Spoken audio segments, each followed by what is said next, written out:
Hey guys, welcome back to the watch mission, and we're going to do a full review here of the Shoreham watch, the Monmouth. So this is, you guys saw the unboxing earlier, and I think you've probably seen a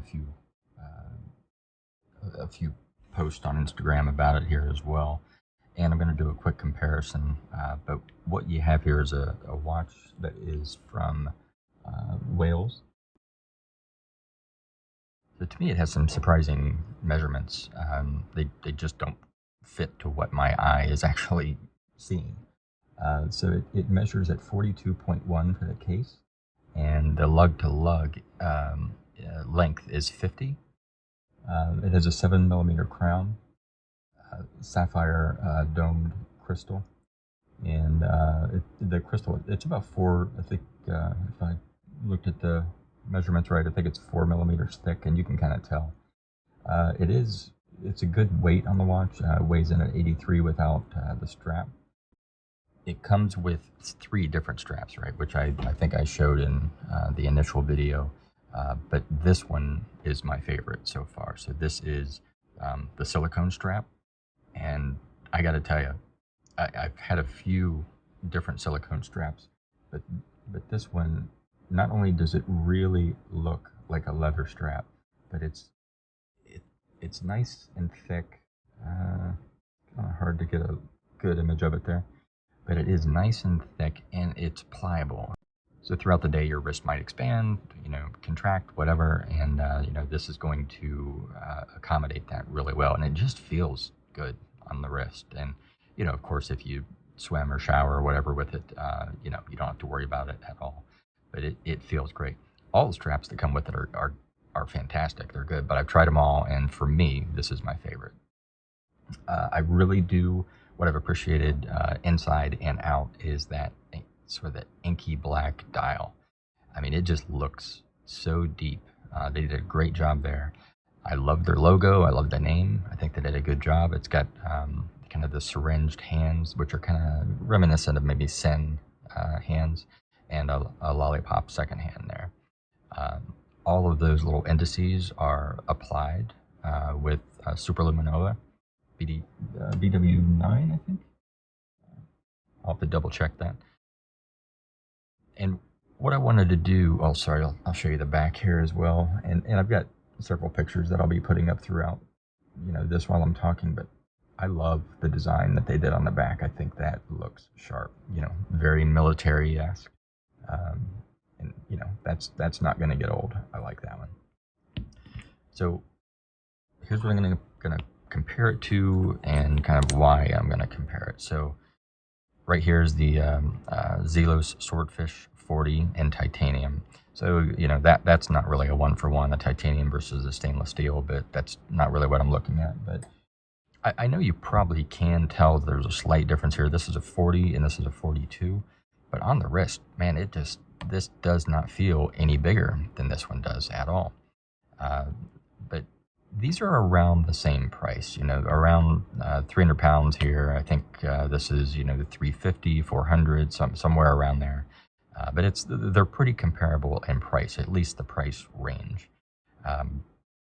There's a few things I think the Zelos might do a little bit better, and there's a few things I think the Shoreham will end up doing a little bit better. The case on the Zelos is a little more refined, or maybe a little more interesting, just with the cuts on there, right? It kind of looks neat that way. But there's nothing to scoff at here. I mean, this is a nice, clean, brushed stainless steel case here, so that's perfectly fine. I think, to me, the Shoreham will go with just about anything and in any condition, right? It's kind of the Land Rover Defender, right? You could dress it up, or you could mess about with it, whatever you want to do. So that, I think, is its biggest benefit, is it would just go with anything. So I do like that aspect of it. The one main complaint, if I have a complaint, it's probably a legitimate complaint. I don't know if it's just with this one Shoreham or if it's with all of them, but if you look at the bezels here, The bezel on the Zelos is much tighter. So if you're going to use this for any kind of dye purpose, for any kind of true timing or anything like that, for right now, I think, you know, the Zelos kind of wins out. And I'll show you that here in a second.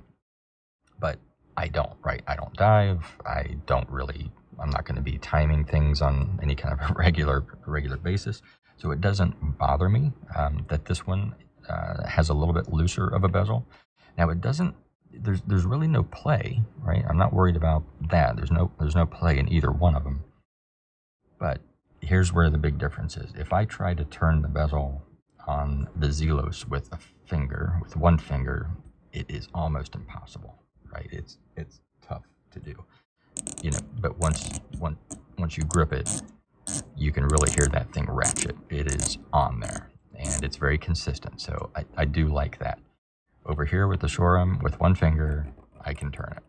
So anytime you kind of brush up against something, you know, it will turn and kind of knock off wherever you have that set. I often look down and see that it's like that, which is a little bit annoying to me, right? I always like to make sure that it's set, you know, right on point. So again, maybe it's just this one. I might write Shoreham and see if they're gonna do anything about that, or if this is something that they already know about. But other than that, this is starting to get more wrist time than this one, and the Zelos has, for the past year, been my favorite watch. But right now, I reach for this one pretty much every single day. I think it has been a fantastic watch.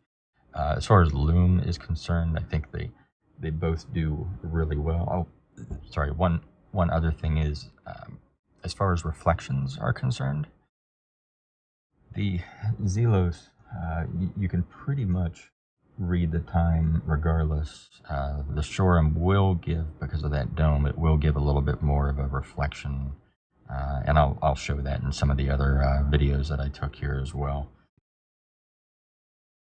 But the Lume on both is pretty good. So I think the Zelos kind of tries to show off a little bit with some slightly different colored Lume.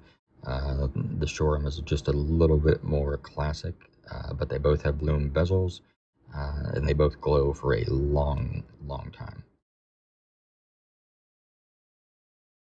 Really good looking watches there. They've done a phenomenal job. Very impressed with Shoreham. Okay guys, I'll put just some more pictures up there, just to kind of let you see what's going on with them, just different shots I took. And if you have any questions, let me know. But otherwise, I'll put the link down below for the Shoreham watch. Right now, I think that's the only one that they're making. I really hope they make more. It's definitely a brand that I want to see do more, and I want to hopefully interact with quite a bit more. So thanks for watching, guys. We'll talk to you soon. Thanks.